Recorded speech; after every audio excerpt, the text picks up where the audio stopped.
Israel और Hamas के बीच जंग का यह 7वां दिन है और इन 7 दिनों में सिवाय महाविनाश के कुछ और नहीं हुआ है। इजराइल ने यूनाइटेड नेशंस को कहा है कि 24 घंटे के अंदर उत्तरी गाजा से 11 लाख लोगों को दक्षिणी गाजा में शिफ्ट किया जाए, क्योंकि इजराइल ग्राउंड ऑपरेशन करने के लिए पूरी तरह तैयार है। उधर हमास ने भी हथियार डालने से इनकार कर दिया है। इजराइल की धरती से गाजा पट्टी तक रॉकेट लॉन्चर्स और राइफलों की नलियां ठंडी नहीं पड़ रही। दुनिया भर के नेता इस महायुद्ध में अपने किरदार पर अड़े हुए हैं। युद्ध जारी है।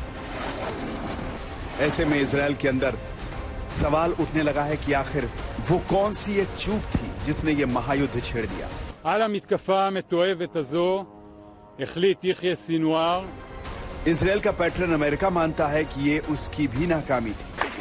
We're thinking of them and trying to do everything we can. I know. We want to bring them home. Thank you so much for being here I'm so and speaking sorry to you me. have to go through this. It means a lot.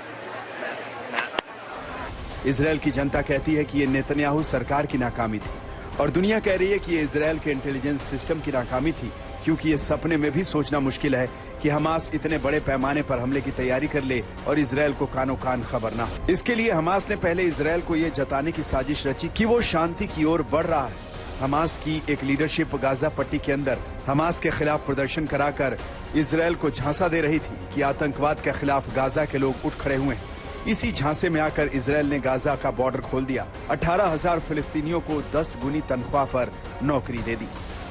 על המתקפה המתועבת הזו החליט יחיא סינואר, הריבון ברצועת עזה, ולכן הוא וכל המערכת שתחתיו הם בני מוות.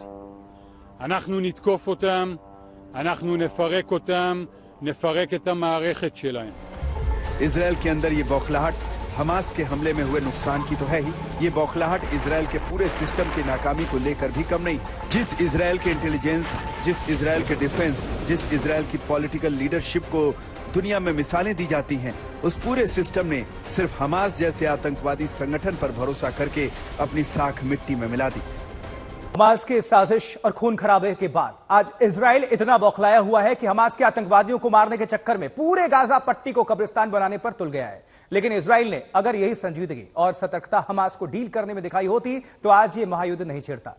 Israel ने Hamas को हल्के में ही नहीं लिया, बल्कि उसके झांसे में आकर अपनी इंटेलिजेंस से मिलने वाली फर्जी खबरों पर बैठा रह गया। वरना हमास ने जो प्रोपेगेंडा वीडियो जारी किया और ओपन सोर्स इंटेलिजेंस से जो गाजा पट्टी की सैटेलाइट तस्वीरें जमा की गई, उसमें साफ दिख रहा है कि इस हमले की तैयारी 2 साल से चल रही थी। हमास के ट्रेनिंग कैंप्स चल रहे थे।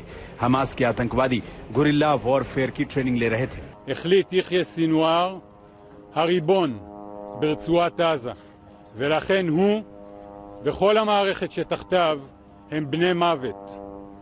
אנחנו נתקוף אותם, אנחנו נפרק אותם, नफरक את המערכת שלהם। 6 ठिकानों पर आतंकवादी खुलेआम ट्रेनिंग ले रहे थे, तो इजराइल की इंटेलिजेंस एजेंसियां सोई क्यों नहीं?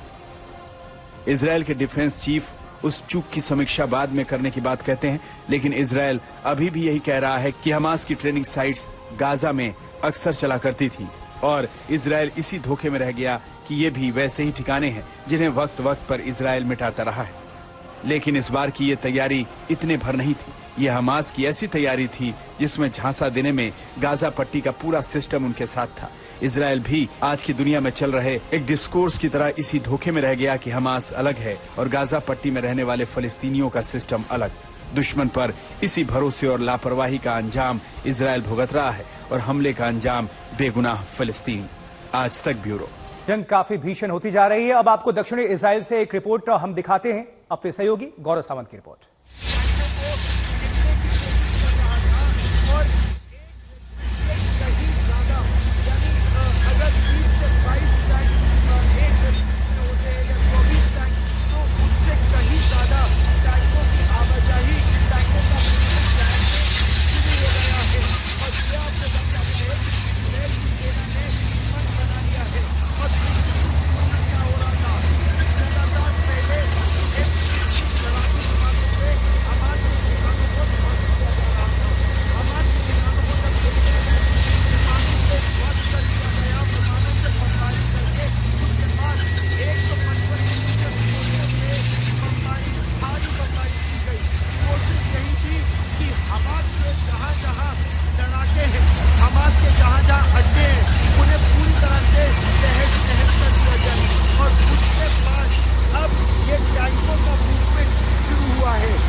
पड़ रहे हैं।